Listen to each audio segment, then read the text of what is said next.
Welcome to the Daily Coffee Pro friends. Before we get started today, I really want to point out what we discussed yesterday in the conversation that I had with Gary Kennedy with regards to COVID-19 or the novel coronavirus.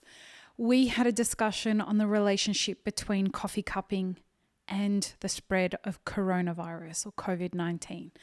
I would encourage you, particularly if you're a green buyer, but everybody that cups coffee, everybody that tastes coffee communally, I would encourage you to listen to that conversation.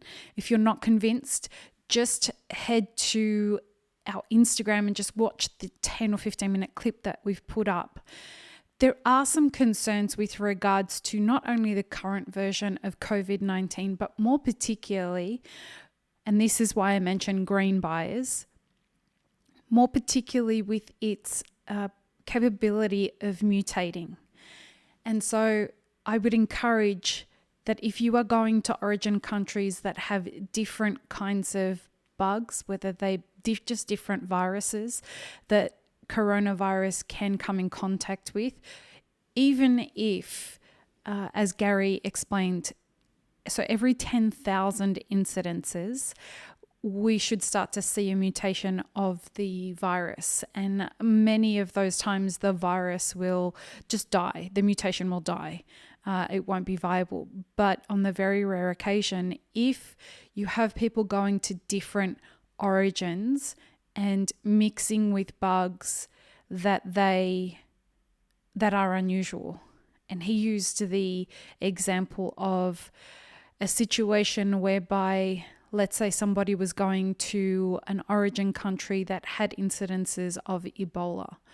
Now that's a very extreme example, but this is the kind of things that pandemics are made of. These bugs are very, very clever.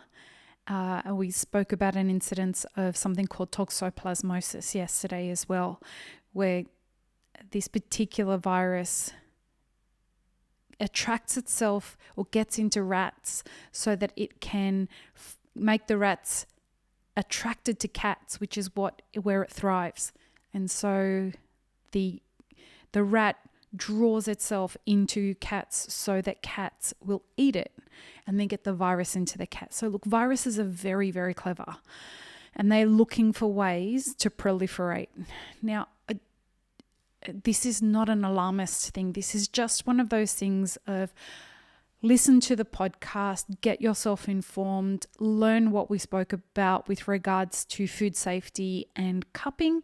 And if you are traveling to origin countries, or if you're just traveling to any country other than your own, be careful of the different things that Gary spoke about with regards to water and other pathogens that may be out there that can perhaps mutate with COVID-19 and then go on to create some potentially super hazardous variations and mutants of COVID-19.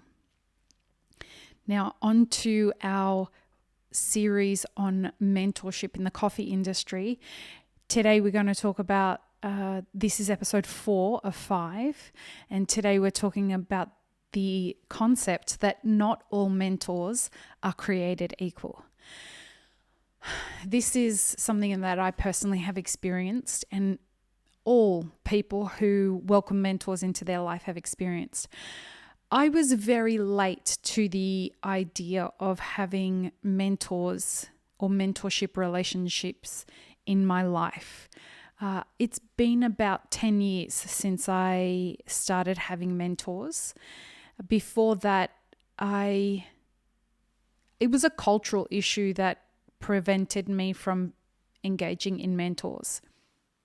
Actually, it's probably been 15 years. And the reason is because I just, in the Arab culture, the idea of asking somebody to be your mentor would be like you're imposing yourself on that person. So it just wouldn't be something that we would do. But I have found it very helpful to have people that I can go to and say, I'm struggling with this. I know you've walked that path. Please help. or what is your opinions on that?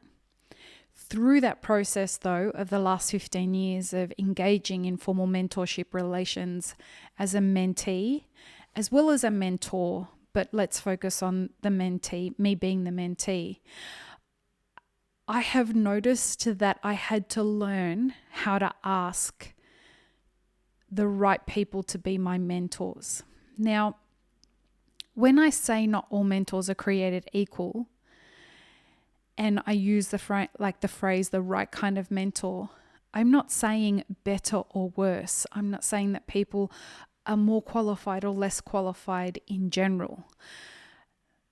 The mentor-mentee relationship needs to be one whereby they can understand, your mentor can understand or is on the same kind of wavelength of the kind of person that you are.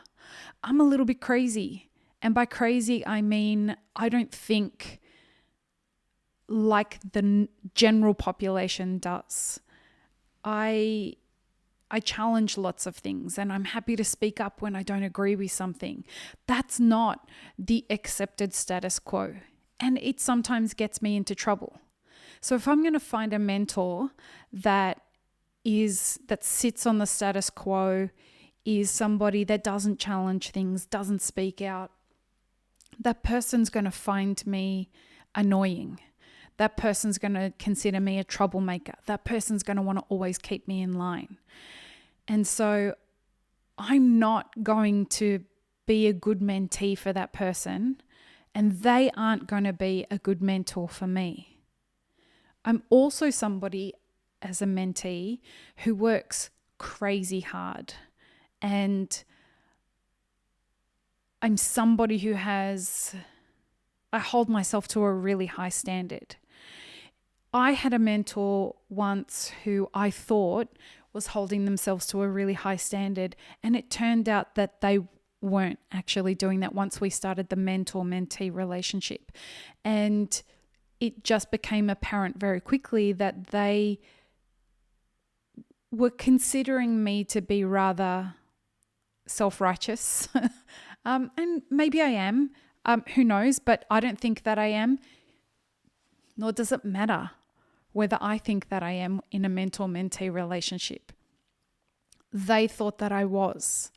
And so that created some friction because by being this person who holds themselves to high standards, I was holding a mirror up to them that really pissed them off. And it became quite a friction-filled relationship, not in the great ways that you want any kind of a relationship like that to be. And that person then came back later and said, so, where's my money for all the mentoring? And I'm like, but we never discussed there being any kind of money exchange, etc., etc. It just got hostile. So that was a mentoring relationship that was just not great in any, especially towards the end of it. So in order to have the best kind of mentor-mentee relationships, you need to choose people who are aligned with where you are and the kind of person that you are. And consider that they have an extraordinary amount more experience and knowledge than you do, but that their path in some way resembles the path that you would like to create for yourself. If you choose a mentor that isn't aligned with that, what can you expect? You can expect that you will end up in a situation whereby your mentor resents you. You can end up in a situation whereby your mentor isn't proud of you, doesn't want to be associated with you.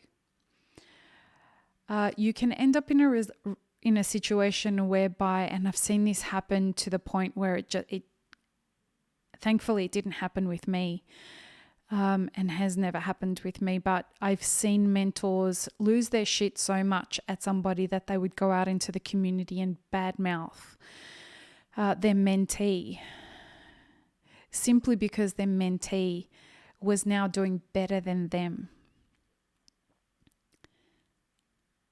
As you can see, if you don't choose a mentor that has similar values to you, and if you don't, as a mentor, if you don't agree to mentor somebody who has similar values to you, it can end quite badly for both.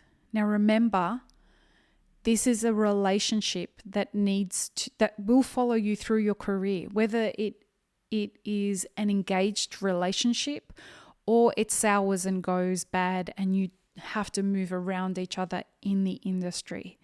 So you want to put some effort into considering somebody as a mentor for some time before you approach them.